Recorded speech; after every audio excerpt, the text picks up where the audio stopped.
কোনো ধাক্কায় খুব কষ্ট পেলে তুমি প্রতিদিন কাঁদবে, তারপর একদিন পর পর কাঁদবে, তারপর সপ্তাহে একদিন কাঁদবে, তারপর মাসে একবার কাঁদবে। এভাবে একদিন ধীরে ধীরে তোমার কান্নাগুলো থেমে যাবে। সেদিন তোমার আর ব্যথা করবে না, তুমি আর অঝরে কান্না করবে না, কারণ ভেতরের ক্ষতটা শুকিয়ে গেছে। তখন শুধু মনে থাকবে একদিন তুমি প্রচণ্ড আঘাত পেয়েছিলে। কাউকে ভালোবেসে কেয়ার করা আর কারো দুর্বলতা দয়া দেখানো, দুটোর মধ্যে আকাশ পাতাল তফাৎ। শিক্ষা মানুষকে আলোকিত করে, আবেগ মানুষকে কষ্ট দেয়, বিবেক মানুষকে বাঁচিয়ে রাখে, আনন্দ মানুষকে হাসায়, ধৈর্য মানুষকে উন্নতি করে, মিথ্যা মানুষকে ধ্বংস করে। অভিমান তার উপরই করতে হয় যে তোমার অভিমানের ভাষা বোঝে। হারিয়ে যাওয়ার অভিনয়টা তার কাছেই করা যায় যে তোমার চোখের আড়াল হলেই খোঁজে। কাউকে তোমার জীবনে থাকার জন্য বারবার অনুরোধ করো না, কারণ যে থাকার সে এমনিতেই থাকবে, তাকে অনুরোধ করতে হবে না। সবটুকু বিশ্বাস দিয়ে ভালোবাসতে নেই, আর কাউকে ভালোবাসলে স্বাধীনতায় মাফ কাটি রেখো। আর এও মনে রেখো, নারী প্রকৃতির মতোই নারী শূন্যতাকে ভালোবাসে না। তুমি একজনকে ভালোবাসো, তার সাথে তোমার সম্পর্ক 5 বছর যাবৎ। তুমি তাকে বিয়ে করবে ভেবে পরিবার পরিজন ও বন্ধুবান্ধবকে জানিয়েছ, নিজেকে উজাড় করে দিয়েছ তার কাছে। কিন্তু হঠাৎ করেই তোমার গার্লফ্রেন্ড বা বয়ফ্রেন্ড তোমাকে ইগনোর করা শুরু করলো। তুমি ফোন করছো, সে তোমার ফোন ধরছে না। SMS করছো, রিপ্লাই করছে না। সরাসরি দেখা হয়ে যাওয়ার পর তাকে যদি প্রশ্ন করো কেন ফোন ধরছে না, কেন SMS এর রিপ্লাই দিচ্ছে না, তখন হয়তো সে যে কোনো একটা বাহানার গল্প তোমাকে শুনিয়ে দেবে। কিন্তু কেন সে তোমাকে অবহেলা করছে, সে এমন তো হওয়ার কথা ছিল না। তবে কেন অবহেলার দরজায় তোমার ডাক, কিছু না কিছু অবশ্যই ঘটেছে, যার কারণে আজ অবহেলার পাত্র তুমি হচ্ছ। আচ্ছা, এই অবহেলার মানে নতুন কোনো সম্পর্ক না তো? হ্যাঁ, এই অবহেলার স্বাভাবিক মানে সে তোমার থেকে বেটার অপশন পেয়েছে। তুমি তার কাছে এখন পুরনো। হয়তো তার জীবনে নতুন কিছু প্রয়োজন, তাই সে নতুন মানুষ খুঁজে নিয়েছে। বর্তমান সমাজে সবাই নতুনের পিছনে ছুটছে। ঠিক তেমনি তোমার বয়ফ্রেন্ড বা গার্লফ্রেন্ড নতুন কিছু পেয়ে পুরনোকে মুছতে চাইছে। যে প্রাণ ভরে ভালোবাসতে জানে, তার কাছে নতুন পুরনো কিছু তাকে স্পর্শ করে না। আর যার মধ্যে সত্য ভালোবাসা নেই, তার কাছে সময়ের সাথে সাথে ভালোবাসার রংটাও বদলে যায়। আর এই রং বদলানোর প্রথম ধাপ হচ্ছে ইগনোর করা।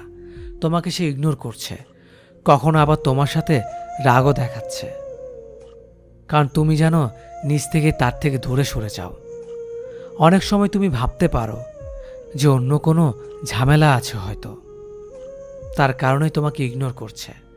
কিন্তু একটা কথা মনে রাখবে, মানুষ যতই ঝামেলায় থাকুক না কেন, প্রিয় মানুষের কাছে তার অবস্থান সবার আগে। আর শত ঝামেলার মাঝেও সে তোমাকে কোনো না কোনোভাবে সময় দেবে। খেয়াল করে দেখো, সে তো কয়েকদিন আগেও ঘন্টার পর ঘন্টা কথা বলেছিল, আজ একদমই কথা বলছে না, অনলাইনে থেকেও রিপ্লাই দিচ্ছে না। তাহলে কিছু তো সমস্যা আছে। এটা একদিনের ঘটনা হলে বলতাম ইটস ওকে, কিন্তু যদি প্রতিদিন এমনটি করে, তাহলে নিশ্চিতভাবে বলা যায় সে অন্য কাউকে পেয়েছে। সে তোমাকে জাস্ট অজুহাত দিচ্ছে। এ ধরনের সমস্যা মানুষের জীবনে খুব ভয়ঙ্কর সমস্যার সৃষ্টি করে। তাই যতটা সম্ভব নিজেকে এই সমস্যা থেকে কাটিয়ে উঠতে হবে। এই সমস্যার সমাধান তোমাকেই করতে হবে।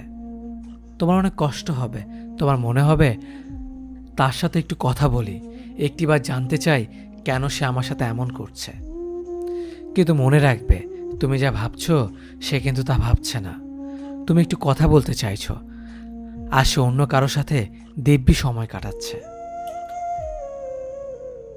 তুমি জানতে চাইছো তোমার সাথে কেন এমন করছে, কিন্তু সে তো জানেই কেন তোমার সাথে এমন করছে।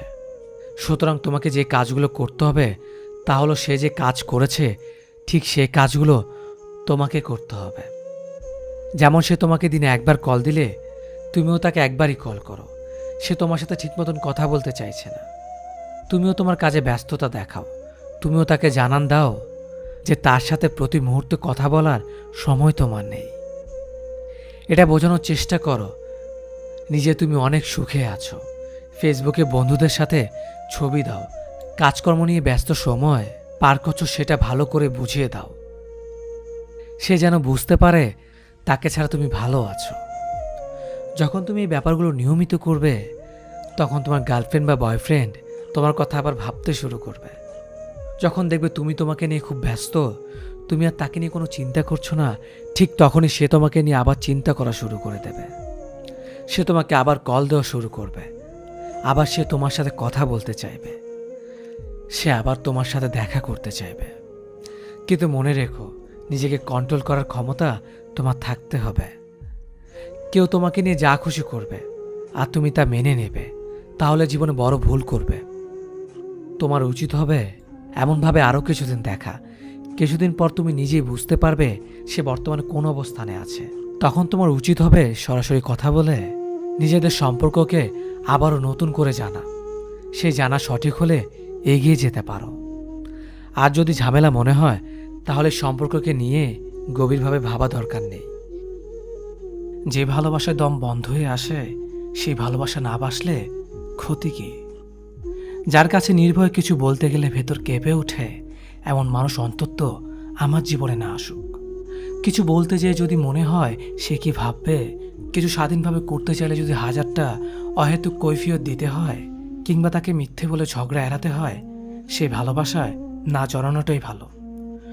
সব কিছু জেনে শুনে যদি ভালোবেসে যেতে পারো, তাহলে হাতটা ধরো, নয়তো প্রতিদিন অতীত নিয়ে খোঁচা দিয়ে অনুভূতিতে আঘাত দিও না। মানসিক শান্তির জন্য ভালোবাসা, যন্ত্রণার জন্য না।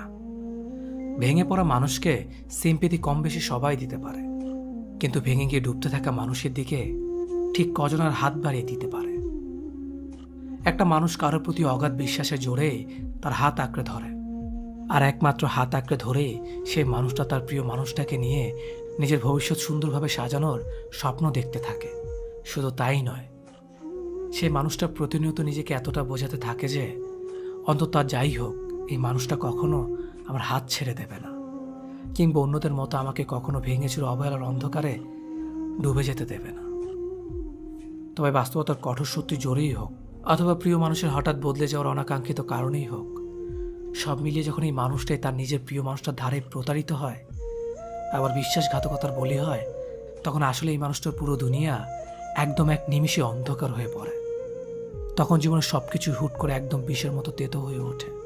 তখনকার এই চরম সময় ভেঙে পড়া মানুষটা নিমিষে নিজের পাশে হাজারো সিম্পেথি দেওয়া মানুষের দেখা পেলেও কখনো এমন কারো হাত আর সহজে খুঁজে পায় না, যাকে ঘিরে নিজের সমস্ত কষ্ট আর বেদনা ধীরে ধীরে মুছতে পারা যাবে, বা নিজের মনের বিষাক্ত গল্প কাউকে শুনিয়ে নিজেকে হালকা হতে পারা যাবে।